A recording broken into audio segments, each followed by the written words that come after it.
Okay, everybody. So I'm sorry about the shakiness of this. I'm holding the iPad with my hand.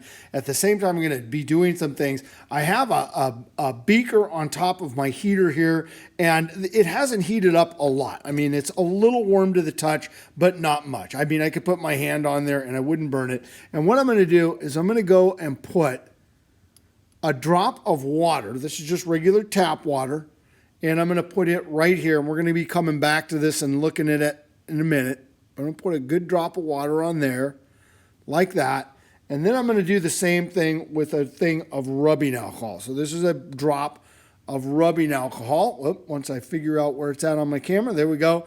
And I'm going to put a drop of the rubbing alcohol on there as well. And you can see that both of those drops, the rubbing alcohol is to the right and the water is to the left. Now I'm going to take the same two items, and I hope this comes out on the camera over here. And this is just one that is not heated up.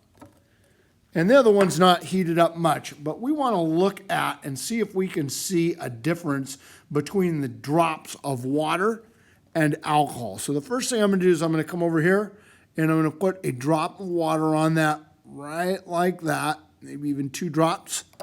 And I'll come do the same number of drops of the alcohol, pardon me, right there.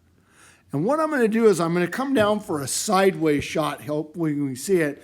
And what hopefully you can see is our water droplet is a lot higher than our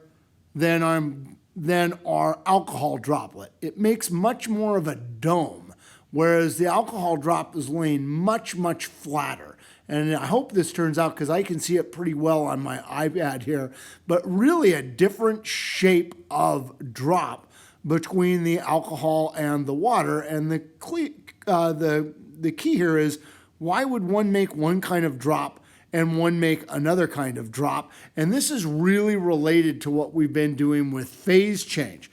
So now I'm going to come back over to this, which I just left a little bit ago, and you can still see our water droplet, but you cannot see the alcohol at all. It is all, quote, gone.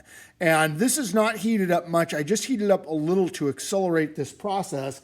If I went for another 10 minutes, and I'm not going to run the movie that long, the alcohol droplet on the right, just at regular room temperature after about 10 minutes, which is what we do in class, it would also disappear and the water droplet would still be right there. So we see a shape difference between the two in terms of the height of the drop that they make.